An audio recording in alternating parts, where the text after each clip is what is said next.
Hi guys, welcome back to my YouTube channel. ඉතින් ඔන්න අලුත් අවුරුද්දට වෙනද හදන අලුව වෙනුවට රුලන් අලුව ටිකක් හදලා බලන්නකෝ කොහොමද රස කියලා. ඉතින් ඔන්න මම මේ පාර අවුරුද්දට රුලන් අලුව හැදුවා. ඉතින් ඒකේ රෙසිපි එක තමයි මම අද ඔයාලට අරගෙන ආවේ.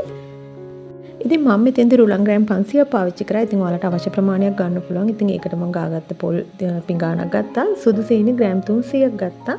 ඉතින් කුඩු කරගත්ත නිසා මම නම් බැදලා පොඩ්ඩක් කුඩු කරලා ගත්තේ මේක. එතකොට හොඳට සුවඳයි. ඉතින් තව වැනිලා ටිකක් ගත්තා.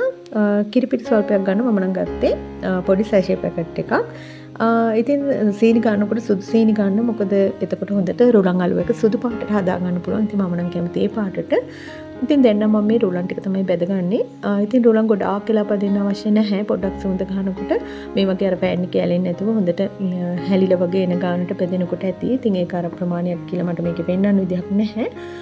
ඉතින් ඒ ගානට හොඳ සුවඳ එනකන් පොඩක් යන්තම් බෙදලා අරගෙන රුලන් ටික මම මේ වාජනයකට එකස් කරනවා. මොකද මේ පෑන් එක මට අවශ්‍ය නිසා පොල් ටික බෙද ගන්න. ඉතින් දැන් මේ ටික හොඳටම දැන් හොඳට ඇති වෙන්න බෙදලා තියෙන ඉතින් අල්ලන්නත් බෑ රස්නේ ගොඩක්. ඉතින් පොල් ටික තමයි මම මේ විදිහට බෙදගන්නේ. ඉතින් පොල් ටික නම් ටිකක් හොඳට දුඹුරු පාට වෙනකම් බෙද ගන්න. මොකද පොල් අමු වුණොත් අලුව එක තියාගන්න බෑ නරක වෙන්න බලනවා. ඉතින් ඒ නිසා පොල් එක හොඳට දුඹුරු පාට වෙනකම් පොල් ටික බෙද ගන්න. පොල් ගා ගන්නකොටත් හොඳ හීනියට පොල් ගා ගන්න. මොකද මේ රුලන් ගොඩක් චූටිනේ. ඉතින් අර අලියර් පොල් කැලි හැමෙනකොට ඒක හරිය නැහැ. ඒ නිසා හොඟක් හීනියට පොල් ටික ගා ගන්න. ගාගෙන මේ ගානට රන්වන් පාට වගේ වෙනකම් හොඳ සුවඳක් එනවා. මේක හොඳ ගානට බැදුනහම ඉතින් ඒ ගානට වෙනකම් පොල් එක බැදලා ගන්න. ඉතින් දැන් මේ පොල් ටික හොඳට බැදිලා තියෙන්නේ. ඉතින් මම මේකත් මේ විදිහට අයින් කර ගන්නවා. ඒකලා මේ පෑන් එකම මම ගන්නවා පැණි එක හදා ගන්න.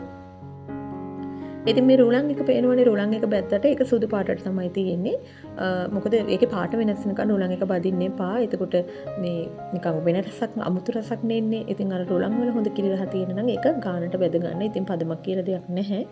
ඉතින් සීනි ටික මම මේ විදිහට උණු කර ගන්නවා. ඉතින් සුදු සීනි ගත්ත නිසා සීනි කළු කරන්න අවශ්‍ය නැහැ. මොකද අලුව එක සුදු පාට හදා ගන්න පුළුවන් අපිට සුදු සීනි ගත්තාම. ඉතින් ඒකටම මම මේ වතුර පොඩ්ඩක් දාලා ලුණු චුට්ටක් එකතු කරනවා. ඉතින් අර අපි ගත්ත රස සුවඳ ටික, ඉතින් එනිසා කුඩු ටික, එතකොට වැනිලා ටික මේ පැණි එකට මෙහෙම එකතු කරගන්න. ඉතින් වතුර ගොඩාක් පැණි එකට වැඩි කරගන්නත් එපා. එතකොට පැණි එක හැදෙන්න වෙලා යනවනේ.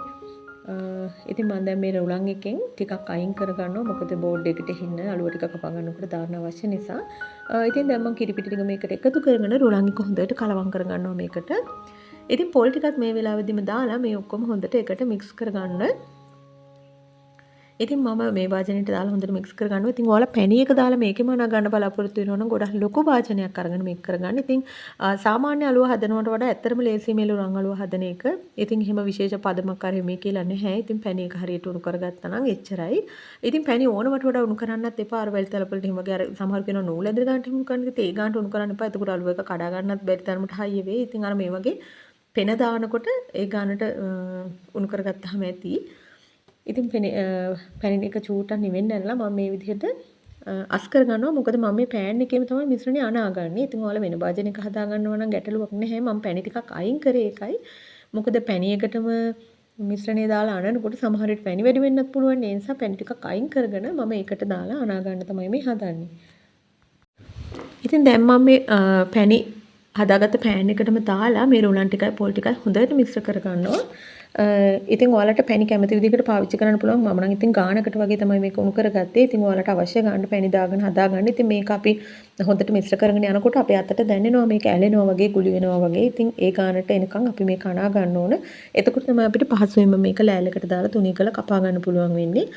ඉතින් අනිත් එක පැණි එක නිවෙනකොට ඉක්මනට මේක හයි වෙන්න බලනවනේ. ඒ නිසා හයි වෙන්න කලින් ටට්ටක් ගාලා මේක තුනී කරලා කෑලි කපා ගන්නත් ඕනේ.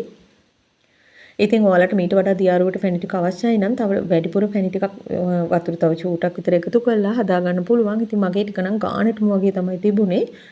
මොකද මම වතුර ගොඩාක් එකතු කරන්නේ නැහැ පැණි හදනකොට. ඒක නිසා ඉතින් ඔන්න දැන් ඇලෙන ගානට එනවා. ඉතින් මම දැන් මේ ටික තුනී කරගෙන මේ ලෑල්ලේ කෑලි කපා ගන්න තමයි හදන්නේ. ඉතින් මම ගත්ත රුලන් ග්‍රෑම් 500න් මට ලොකු කෑලි කපා ගන්න පුළුවන් වුණා 25ක්. හැබැයි මේක මීට වඩා තුනී කරලා කපා ගත්තා නම් 35ක් විතර වගේ කපා ගන්න පුළුවන් වෙයි ග්‍රෑම් 500න්.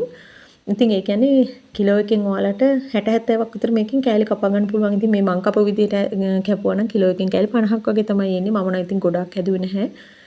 මොකද මම වර්ග කිහිපයක්ම කැවිලි හදන්න ඉන්නවා. ඉතින් ඒක නිසා මම රුලන් වලුව පොඩ්ඩයි හැදුවේ. ඉතින් ඊළඟ දවසේ මම ඔයාලට අරගෙන ඉන්නම්. දැන් මම හදන්න ලෑස්ති කරලා තියෙනවා බකිනි කැවුම් සහ උඳු වලලු.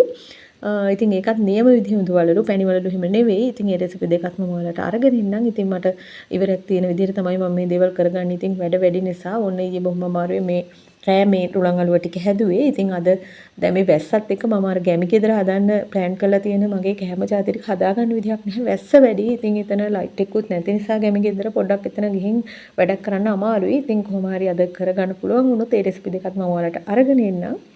ඉතින් මේ රුලන් අලුව එක හදලා බලන්න අර නිකාම්ම මේ පිටි අලුව එක කනවට වඩා ඇත්තටම හරිම රසක් සහ වෙනසක් තියෙනවා. හරිම කිරි රසයි මේක. ඉතින් බබත් ගොඩක් කැමති වුණා. ඇත්තටම රසයි. ඉතින් අර නිකාම්ම පිටි අලුව කනවට වඩා ලොකු වෙනසක් තියෙනවා මේකේ. ඉතින් ඒ නිසා ඔන්න වෙනසකටත් එක හදලා බලන්න. මොකද අලුව හදනවා වගේ පදම් වර්ධෙන්නෙත් නැහැ මේක. හරිම ලේසියෙන් හදාගන්න පුළුවන්. ඒ වගේම පුදුම කිරි රසක් තියෙන්නේ. ඉතින් හදලා කාලා බලන්නකෝ. බලලා කමෙන්ට් එකකුත් දාන්න. ඉතින් ලොකු දේවල් අවශ්‍ය වෙන්නේත් නැහැ නේද? උලන් ටිකක්, පොල් ටිකක්, සීන් ටිකක් විතරයි අවශ්‍ය වෙන්නේ. ඉතින් අර රස සුවඳ එන්න දාන දේවල් ඔයාලා කැමති විදිහකට දාගන්න පුළුවන් ඔයාලට. එහෙනම් ඉතින් ඔයාලට අද හරි හෙට හරි අරගෙන ඉන්නම් මගේ උඳු වලලු සහ බකිනි කැවුම් හදන වීඩියෝ එකත්. ඉතින් එතකන් මම මගේ කලින් කුකින් වීඩියෝස් තියෙනවා. ඉතින් ඔයාලට කැමති නම් ඒ දේවලුත් බලන්න පුළුවන්. ගිහින් එන්න හැමෝටම ඔයාලා හැමෝටම සුබ අලුත් අවුරුද්දක් වේවා.